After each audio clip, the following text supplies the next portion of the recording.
देखें, जंग में प्रोपेगेंडा बहुत काम करता है और प्रोपेगेंडा के लिए मीडिया को इस्तेमाल किया जाता है। लेकिन ईरानी तज्जियाकार हैं हुसैन बाकरी, उन्होंने दावा किया एक सोशल मीडिया के ऊपर कि ईरान ने 15,000 किलोमीटर तक मार करने वाले 500 बैलिस्टिक मिसाइल शुमाली कोरिया से हासिल कर लिए हैं। और उन्होंने ये भी कहा कि आखिरी शिपमेंट भी एक दिन पहले पहुंच गया, यानी 500 मिसाइल शुमाली कोरिया से ईरान पहुंच गए, ये उनका दावा है। और वो ये कहते हैं कि 2 मिनट के अंदर ये रेडी मिसाइल है और इनको फायर किया जा सकता है और ये 15,000 किलोमीटर तक जाके हिट कर सकते हैं अपने टारगेट को। तो ये तो अमेरिका और उसके इत्तेहादियों के लिए बहुत बुरी खबर है। 15,000 किलोमीटर का मतलब आप जानते हैं और ये 500 मिसाइलों की तादाद का मतलब आप जानते हैं। मुझे इस खबर की सदाकत के ऊपर शक है, लेकिन वो ये दावा कर रहे हैं। बहुत मुमकिन है कि ये इस तरह हुआ भी हो। बहुत से ऐसे रास्ते हैं जहां से मिसाइल पहुंचाए जा सकते हैं। जो इमदादी सामान पहुंचाया है ईरान को, उसके बारे में दावा किया जा रहा है कि वो इमदादी सामान नहीं है, वो दिफाई सामान है जिसको ईरान इस्तेमाल कर रहा है।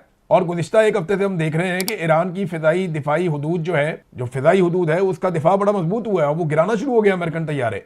और जैसे कि मैंने आपको पहले बताया था कि वो एक स्पेशल टेक्नोलॉजी से गिरा रहा है जिसको इंफ्रारेड आप कहते हैं। वो हीट के जरिए से डिटेक्ट करते हैं और मारते हैं।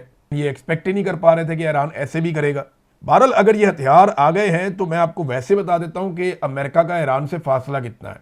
वो है लगभग 11,500 किलोमीटर। और ये जो मिसाइल है इनकी रेंज बताई जा रही है 15,000 किलोमीटर। पूरा का पूरा अमेरिका ही रडार पे आ गया ईरान के। ये तो अरब ममालिक में जो वो मारता है 2,000 किलोमीटर वाले उनके मिसाइल है, या इससे थोड़ा ऊपर नीचे, तो ये इसराइल तक चले जाते हैं। अभी इसराइली मीडिया ने दावा किया है कि ईरान के पास अभी भी 1,000 से ज्यादा ऐसे मिसाइल मौजूद हैं और ये बैलिस्टिक मिसाइल्स हैं जो इसराइल तक बड़े आराम से पहुंच सकते हैं और टारगेट को हिट कर सकते हैं। ये दावा किया गया है इसराइल की जानिब से। तो लुब्बे लुबाब ये है कि अगर ये बाकरी साहब की खबर सच है, जो तज्जियाकार हैं ईरानी, तो ये अमेरिका के लिए बहुत तशवीश की बात है। और डोनाल्ड ट्रंप का मामला ये है कि उन्होंने पहले 2 दिन का टाइम दिया, फिर 5 दिन का टाइम दिया और उसके बाद 10 दिन का टाइम दिया। और अब 10 दिन का टाइम खत्म होने में भी लगभग कोई 36 घंटे रह गए हैं। अब से चंद घंटे पहले जब मैं ये वीडियो रिकॉर्ड कर रहा हूं, डोनाल्ड ट्रंप ने अल्टीमेटम दिया कि 48 घंटों का अल्टीमेटम दे दिया कि जनाब शदीद तरीन हमले होंगे। फौजी और हथियार मिडल ईस्ट में बहुत बड़े पैमाने पर उन्होंने पहले ही पहुंचा दिए हैं। तो ट्रंप की ये जो स्टेटमेंट है कि अब बहुत शदीद हमले होने जा रहे हैं ईरान के ऊपर, इसकी तैयारियां नेतन्याहू ने भी स्टेटमेंट दे दिया है। उसने भी कहा कि अब हम हमले करेंगे। और वो लगातार जो हमले कर रहे हैं उनमें कुछ हमले बूशहर के नजदीक जो उनका एक पावर प्लांट है उसके बहुत करीब करीब धमाके हुए हैं ईरान में। और ये बड़ी तशवीश की बात है। वजह यह है कि ये ईरान का वाहिद एटमी प्लांट है जो अभी फंक्शनल है। यहाँ पे रूसी वर्कर बहुत बड़ी तादाद में काम करते हैं। रशिया ने अपने आहिस्ता आहिस्ता वर्कर निकालना शुरू कर दिए हैं।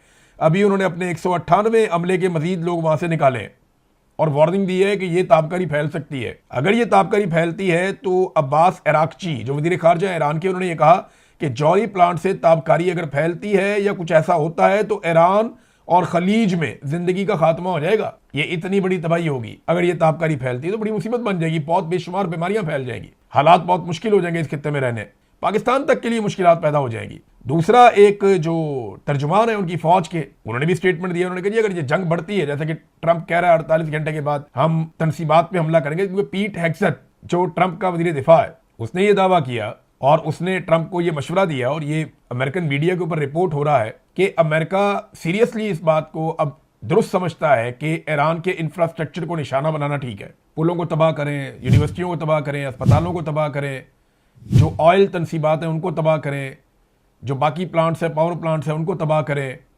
तो ईरान को पीछे पत्थर के ज़माने में धकेल दें। लेकिन ईरान ये कहता है कि अगर जंग बढ़ी तो पूरा खित्ता इसराइल और अमेरिका के लिए जहन्नुम बन जाएगा। हम जहन्नुम के दरवाजे खोल देंगे, अगर हमारा कुछ नहीं बचेगा तो यहां भी कुछ नहीं बचेगा।